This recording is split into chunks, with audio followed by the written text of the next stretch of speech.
जय Shivray YouTube family, कसे आहात सर्वजण? आशा करते की सर्वजण मस्त आणि मजेत असतात. आजचा ब्लॉग बनायचं विशेष कारण म्हणजे माझ्याकडे हे जे फॅमिली आलेली आहे ना, यूट्यूब फॅमिली, तर ती चक्क मला नाशिकहून भेटायला आली आणि ते खूप संकटांना सामोरे करून माझ्यापर्यंत पोहोचले. म्हणजे सांगायचं उद्दिष्ट कसं की मी कधी माझा योग्य ॲड्रेस म्हणजे जिल्हा सांगायचे, तालुका सांगायचे, गाव कधी सांगितलंच नाही.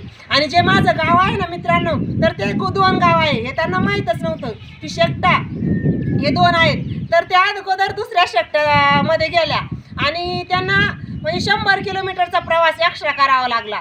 आणि असं करता करता त्यांना 2 वाजेपर्यंत ते माझ्यापर्यंत पोहोचले असते, तर त्यांना चक्क संध्याकाळचे 6-6:30 वाजले माझ्यापर्यंत पोहोचण्यासाठी. तर ऐका त्यांना कशा अडचणी आल्या. तुम्ही घरून किती वाजता निघले? आम्ही घरून 7 वाजता निघालो नाशिकवरनं, संभाजीनगरला आलो. तर तिथून आम्ही पैठण गाडीत बसायचं, तर आम्ही बदनापूर शेकटा गाडीत बसलो. कारण मी शेकटा गाव सांगितलेलं होतं. हो, तर शेकटाला तिथं गेल्यानंतर कळालं की हे गाव शेकटा गाव हे त्यांचं नाही आहे, इथं बवर कोणी राहत नाही आहे. तर हे पैठण शेकटा बिडकीन जवळचं.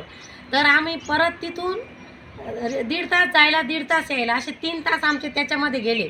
5 वाजता आम्ही रिटर्न औरंगाबादला आलो. तिथून परत आम्ही दुसऱ्या बसमध्ये बसलो आणि संध्याकाळी 6:30-6:45 त्यांच्या घरी आलो. आणि त्यातले त्यात आमच्या गावापासून जे 7 किलोमीटर बिडकीने मोठं गाव आहे, तिथून काही बस, सिटी बस काहीच इथं भेटत नसतात. रिक्षा असतात त्या पण संध्याकाळी 5च्या नंतर बंद होतात. म्हणजे आमच्या गावामध्ये येण्यासाठी खूप अडचणी असतात. आणि त्यातल्या त्यात नाशिकवरून यायचं म्हटल्याच्या नंतर सध्याच्या युगात म्हणजे असं वातावरण चालू आहे, एकटी महिला घराबाहेर पडू शकत नाही. तर त्यांची ही मुलगी अक्षरशः गुजरातहून माहेरी आईकडे आलेली होती रक्षाबंधनासाठी.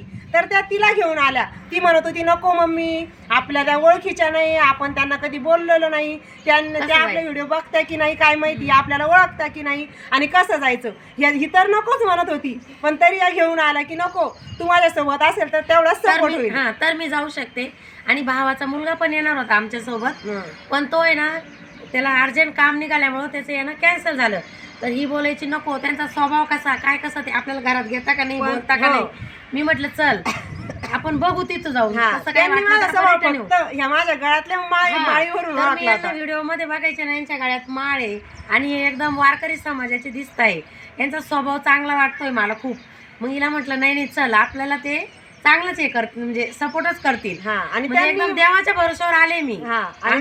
ते तर मला म्हणतात की तुम्ही आम्हाला देवासारखे भेटलाय, की म्हणजे एवढा उशीर झाल्याच्या नंतर तुमच्या घरी मुक्कामाला तुम्ही ठेवून घेतलं. पण मी तर म्हणते माझ्या घरी 2 महालक्ष्मी, आता गौरी पूजन येणार आहे ना, तर महालक्ष्मीचं माझ्या घरी काल आगमन झालं. म्हणजे कुठंतरी मला पण चांगलं वाटलं. आणि यांची इच्छा नव्हती की मुक्कामी राहायचं, पण त्या माझा स्वभाव बघून मुक्कामी थांबल्या. आणि आता त्यांना जायचं आहे आज, तर म्हटलं चला एक ब्लॉग बनवूया.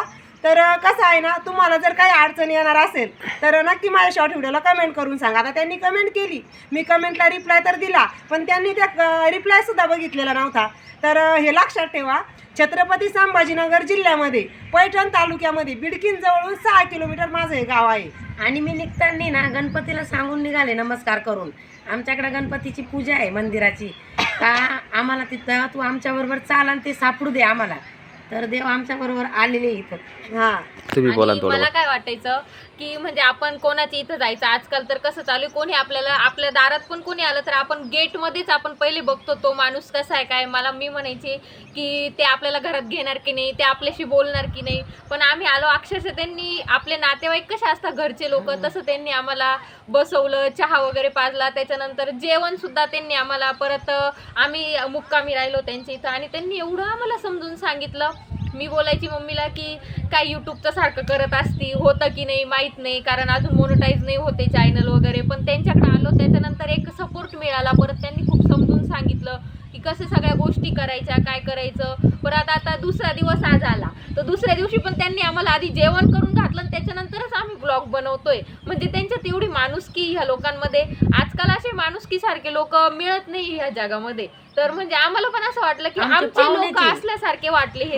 त्यांच्या तोंडातून हा पहिला शब्द निघला की याच्याचमुळे शेतकऱ्याला राजा म्हणत असतील. आणि त्यात ते माळकरी आहे, तर आम्हाला पण कसं सगळं चालत नाही बाहेर, त्याच्यामुळे आम्ही पण त्यांच्यापर्यंत आलो. आणि आम्ही पहिले चुकलो, पण देवानीच आम्हाला त्यांच्यापर्यंत आणलं आणि देव माणसासारखेच मिळालेले ते आम्हाला. त्यांनी आम्हाला सगळं म्हणजे समजून सांगितलं चांगल्या प्रकारे.